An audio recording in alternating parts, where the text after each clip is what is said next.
any further ado, let's kickstart the show and bring on board our very first guest for today. It's Hemant Rustagi from Wiseinvest Advisors.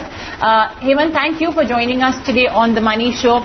So to start with, many a times a lot of our viewers tend to think that, okay, investing is just this process where I invest in mutual funds and maybe a couple in debt funds, and I already have my PPFs and fixed deposits as well going on. However, the common mistake is that they adopt this one-size-fits-all approach. So why, do you say that for senior citizens or for the people who are on the verge of retirement or who are already retired, why do you believe that their investment strategy, their approach to how to invest their money should be different compared to somebody who's younger? Well, Navina, these are very challenging times for all investors, more so for the senior citizens, I would say, because, they are at a stage where they can't take too much of a risk. The requirements are very different from someone who's trying to build corpus. So it's very, very important for them to really build their portfolio in a manner that the so-called golden years of their life are where all the requirements are taken care of. Let me put the requirement of, the senior citizen in proper perspective here. One is, I would say that the golden years are actually a mixed bag for senior citizen. One, because, they have all the time in the world to do things that they always wanted to do all their life. But the problem is that the income stops, but the expenses don't. So it's very, very important for them to manage their finances in a manner that the retirement corpus is able to perform the core function of providing income or supplementing their income during the retirement years. Second, the general feeling is that the expenses for the senior citizens come down after they retire. Well, I think generally you can say that, but I think it again depends on the personal situation of every senior citizen and also the health condition. So if any senior citizen has a health situation and there is no adequate health insurance, the actual expenses can go up. So it's very, very important. So I would say that senior citizens have to stay financially young to make sure that they get the best out of their retirement corpus during the golden years. So as we can very clearly see that this is a very, very challenging situation. In the current scenario where the interest rates have gone down, they have to definitely look at options where they not only get safety of capital, they should be able to beat inflation, because the requirement is not only regular income. There are a couple of other requirements. For example, they need flexibility, which means they need liquidity. They also want to leave a legacy. So it's not about making, just like you rightly said, go and invest all your money in very conservative options. Maybe this is good enough today, but as the rising costs are there for the living, they will find it difficult to fill the gap there. And of course, everyone wants to leave a legacy for the next generation. And if the investment is not done properly, you will actually see the next generation getting much lower than what you intended to pass on.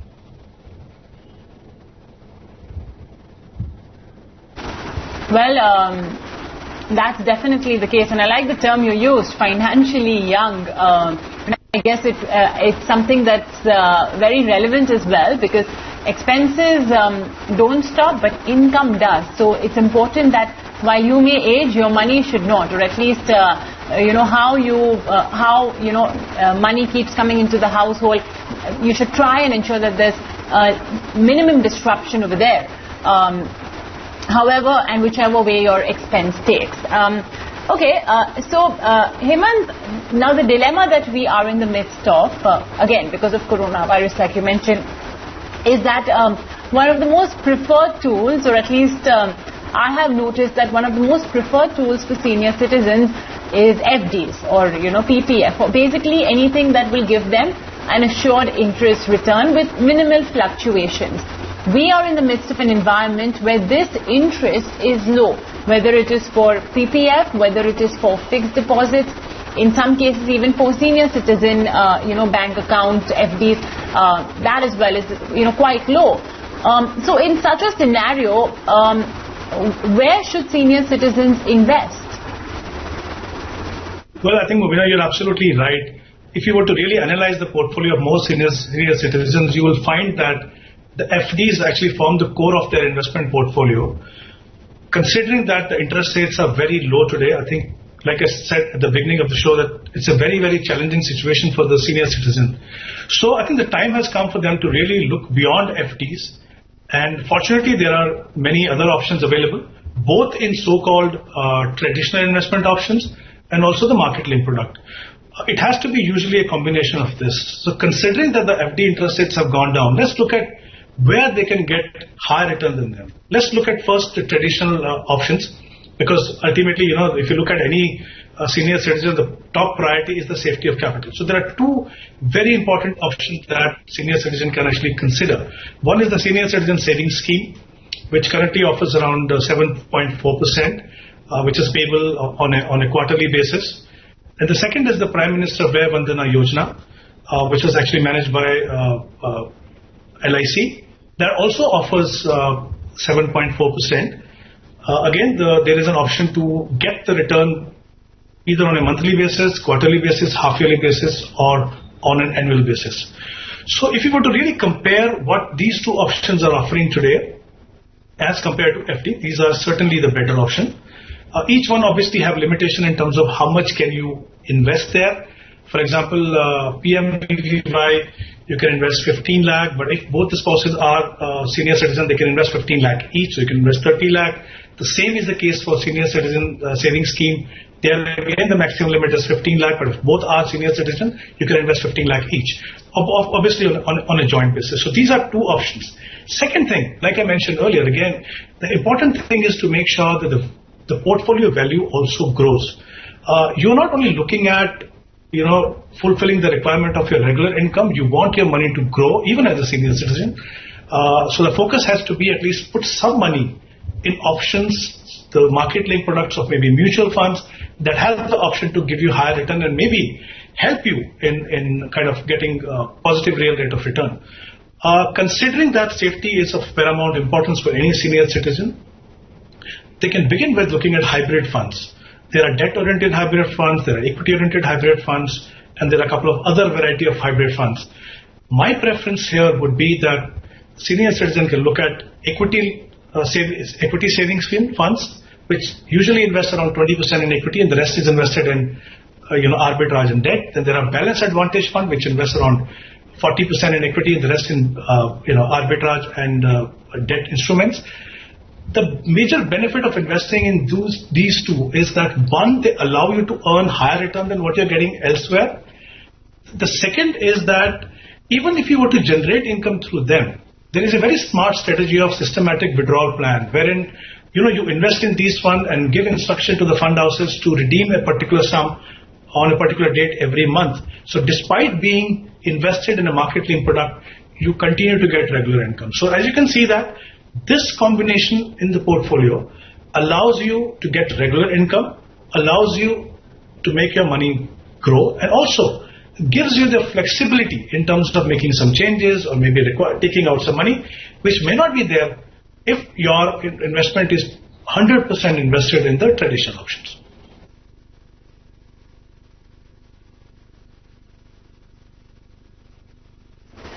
Okay. I want to get in your opinion also on this whole bit when individuals say that, okay, I want to, my financial goal is retirement, or I want to basically save up for my retirement. But many a times there's this tendency to look at retirement, or rather financial planning retirement, as something that stops once you retire.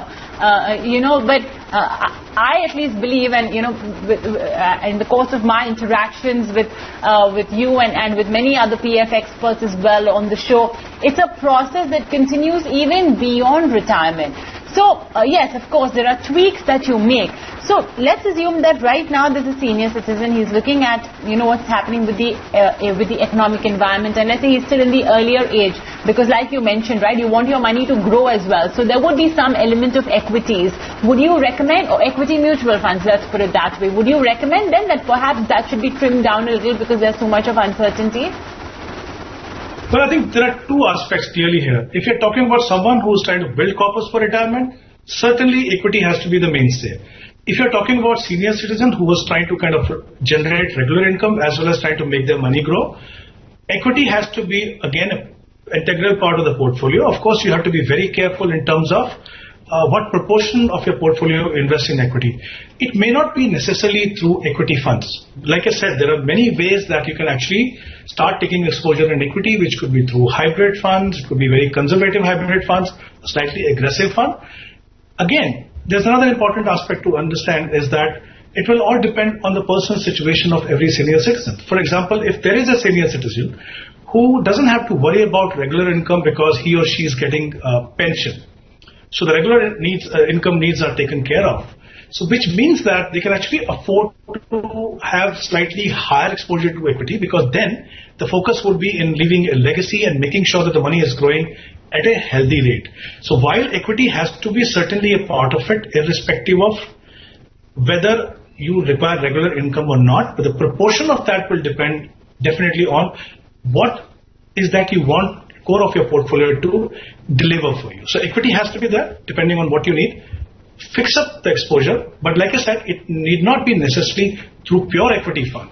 It can be through hybrid equity fund. It can be, if you're looking at equity fund, maybe you look at index fund, maybe look at large cap oriented multi-cap funds. So there are different options in that. But I think the key is to decide how much exposure should be there in equity. And as you rightly mentioned, I strongly believe that even after retirement, some money has to be in equity, because imagine like somebody retiring at 60 and has a lifespan of another 25 years. Today, your expenses are being taken care of, but considering the long-term average inflation of 7%, where is that additional money going to come from? This is where equity as an asset class will deliver the required result for you. Of course, there are going to be bouts of volatility. It's going to test your patience, like every investor who invests in equity. Once we understand that this is the long-term potential of equity and this is what equity can do to my portfolio, I'm sure it becomes slightly easier to manage the volatility. Very nicely explained, and I guess if anybody who's hesitant of putting their money in any sort of equity component, I guess Mr. Rustagi's answer should be able to convince you. So how much then, Mr. Rustagi, should be the equity component, debt component, or if you could just sort of break up, an ideal portfolio of a senior citizen currently? Well, again, Mubina, it will depend really on the personal situation of each retiree or each senior citizen. Like I said, if the requirement is to get regular income, any money that you invest in traditional option, we did mention about a couple of investment options which are giving you 7.4. Even if you're paying 10% tax on that, it comes below the inflation, long-term inflation level. So you're going to obviously struggle. So that will not allow you to actually decide what should be the quantum. If the requirement is not for the regular income, clearly your exposure can be even 30, 40%, even 50%. But if you really want equity to make some meaningful difference to the potential of your portfolio, it has to be at least 20%. That's the ballpark figure that I would put. But again, it depends on the personal situation. It could be more, it could be slightly less, but on an average, at least 20% has to be there for it to make any difference to your portfolio.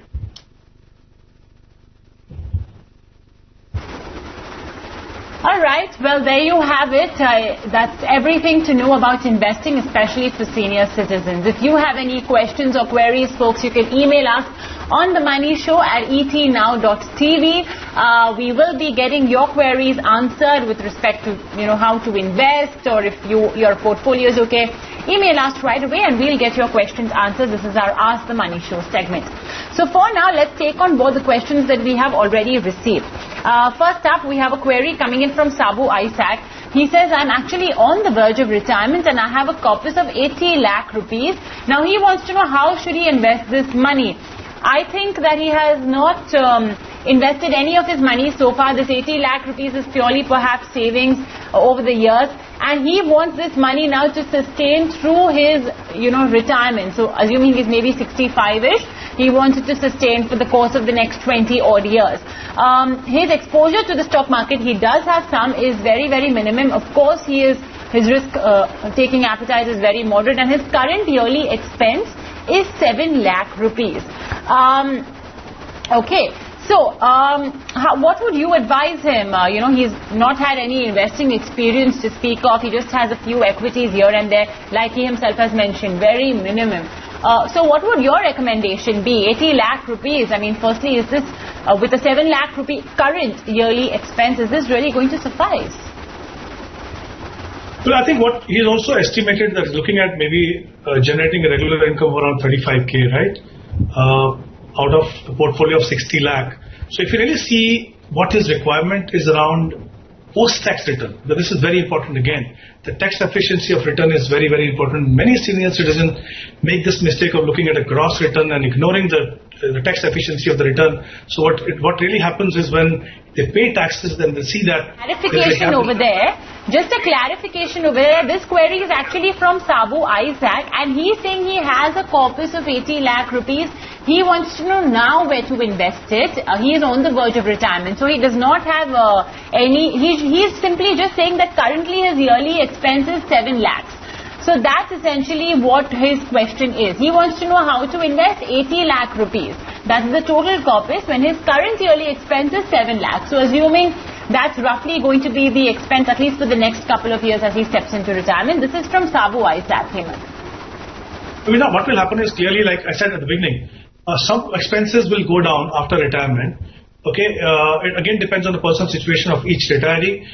If the health condition is good, if the medical insurance has been taken, which will take care of any medical expenses, usually you can expect that your expenses will come down to around 60-70% of what you were spending before retirement. So if you look at in terms of what he needs to raise, is around 7% post-tax. Now, let's see how he can get that. We talked about safety being very, very important because this is all that he has, and he has to make sure that the corpus that he has created lasts till his fullest life tenure. So clearly, if you look at from the safety point of view, two instruments that I mentioned earlier can be considered. One is Senior Citizen Savings Scheme, the second is the PMVVY. Both are offering 7.4. So these are two options which definitely have to be there. Some part of it can be in FD because you also want some flexibility and some liquidity. And the remaining, I would say, again, how much should go into that will depend upon two things. Like I mentioned, if both the spouses are above 60, they can put 15 lakh in their names. If not, then he can invest maximum of 15 lakh in each. So 30 lakh will go there. Maybe around 10 or lakh odd amount he can put in FD. The rest he should consider a couple of hybrid funds that I mentioned. For example, I said equity saving fund where you can consider Quota Equity Saving Fund, which fund has a tremendous track record over the years. Then there is also balance advantage. There again, as I said, around 40% can be invested in equity, and the rest is arbitrage and debt. So a combination of these four. There is another option for him is also Post Office Monthly Income Scheme. And the reason why I'm not recommending to him is because it's offering 6.6% right now. Here again, he can invest 4.5 lakh each in his name and the spouse name. But considering that is taxable also, he may not be able to actually fulfill his requirement there. So I'm looking at on traditional side two options. And on the market link product, as I said, equity saving and the balance advantage. If this is how he divides his investment or builds his portfolio, he will have enough flexibility, liquidity, the potential to make his money grow and get, like I mentioned again, he can also look at opting for SWP for the mutual fund investment and fulfill his requirement of whatever his requirements are, 6 lakh or 7 lakh, depending on what his other expenses are going to be after retirement. Okay, well, there you have it. That's the recommendation coming in from Mr. Rustagi. All right, let's take our next question, and reminder to our viewers, you can email us on themoneyshow@etnow.tv with your questions. Shiva Kumar Burli writes in saying, I need 35,000 rupees per month. He currently has a corpus of 60 lakh rupees. Now he wants to know how should he plan. He's not exactly mentioned his age, but let's assume like Sabu, he as well is just about on the verge of retirement. Now his corpus is smaller. It's roughly about 60 lakh rupees. But then again, his monthly estimated expenditure as well is a little smaller compared to Sabu's 7 lakhs per annum. Shiva Kumar's is 35,000 rupees per month. So that roughly comes to around 4 lakh rupees. I don't know if he's underestimating his expenses, but this is what he's written. He's got a corpus of 60 lakhs. Would your advice be any different, Mr. Rustagi? Mobina, you're absolutely right. I think we have to assume that this is all the money that he has because we don't have a detail of any other investment. Considering that, he's looking at raising around 35,000 rupees per month to meet his expenses, he will again require around 7% post-tax. So I think even for him, I would recommend exactly the same combination because while he requires 7% today, every year considering the inflation at 6-7%, his monthly expenses are going to go up. So he has to make sure that the portfolio has enough flexibility and also enough exposure to market-linked product which allow him to keep pace with the inflation. So I would recommend exactly the same combination of product for him. But obviously the quantum will change depending on the corpus because there it was around 80 lakh, here it is 60 lakh. But otherwise, I think the portfolio composition has to be exactly the same.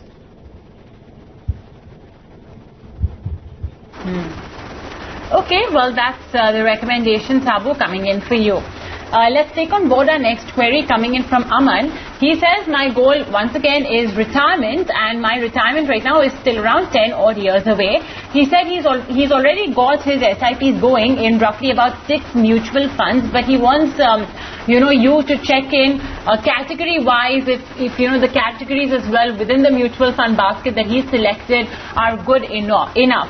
So there's Axis Multi-Cap, SBI Focused, where he's put 10,000 each, Murray Focused Fund, 15,000, DSP Equity Opportunities, 10,000, Tata Large and Mid Cap, 10,000, and Invesco Small Cap, 15,000. So lots of focused funds. We've got 1 multi-cap fund, 1 small cap fund, and then 2 large cap funds. Additionally, he's saying that he has another 10 lakh rupees that he can invest as a lump sum as well. He's wondering, by the way, if he should be also having 1 mid-cap fund. But yeah, 6 funds, Mr. Rustagi, retirement 10 years away, and yeah, he's roughly got 70,000 rupees per month being invested in these funds, plus another 10 lakhs that he can invest. What's your recommendation? Well, Movina, 2 important things here. One, he's talking about building a corpus for retirement, and as we all know, retirement planning is one of the most important goals for any investor's, financial life. The time horizon, he said something around 10 to 15 years. So let's assume for a moment that he has 15 years for him to build this corpus. To build a corpus for retirement over the next 15 years, investing through SIP and equity fund is a wonderful strategy. And I think he's bang on there as far as the strategy is concerned. But I think it's very important to remember 2 things for him. One is that he has to continue his process uninterruptedly. But there are going to be occasions where the market will see volatility. There are going to be fears in his mind where he will wonder whether he should continue or not. I think he needs to keep his focus on one important thing, that over the longer period, the equity will give him a better return. Second is the fund selection has to be good. When I talk about fund selection, I'm not talking about the top of the table kind of fund. I'm talking about funds that have the potential to perform consistently above average if you were to compare with the peer group. So, and of course that can happen only also when you have the decent exposure to all 3 market segments, large, mid and small. But my recommendation always is for investor who is building a corpus for retirement, the bias has to be towards a large cap. I would actually recommend a couple of changes here. The multi-cap fund I'm not saying right now, because as we know that SEBI has come out with the new guidelines, we really have to wait and see what really happens in that. What happens to Axis multi-cap, whether it get merged with some other fund. So we really don't know. So couple of funds which I'm basically recommending. He can look at Axis Focus 25. He can put 15,000 in that. SBI Focus, he can put 15,000. So 30,000 will go in these 2 funds. Then I'm recommending him 2 large and mid-cap fund. One is the Mirai Asset Emerging Blue Chip Fund. He can put 15,000 there. And the second one is Kotak Equity Opportunity Fund. And I'm also recommending him 1 Contra fund, which is Invesco Contra, where he can invest around 10,000. So I think to begin with, these 5 funds should suffice. He also has to remember one thing, that his commitment over the next 10 to 15 years is to the asset class equity, not to these funds. So he has to monitor his portfolio. He should be hurried in making changes, but make sure that keep an eye whether they are performing consistently or not. So if he does that, I think he should be able to achieve a corpus of around 3.5 crore. He also mentioned about 10 lakh as a lump sum. Considering that his time horizon is 10 to 15 years, considering that he is investing a very decent amount through SIP, 70,000 per month, which is 8,40,000 in a year, he can invest 10 lakh in one go. He need not do it in a phased manner because his SIP amount will allow him to average it properly. He can consider the same fund in the same proportion to invest this 10 lakhs.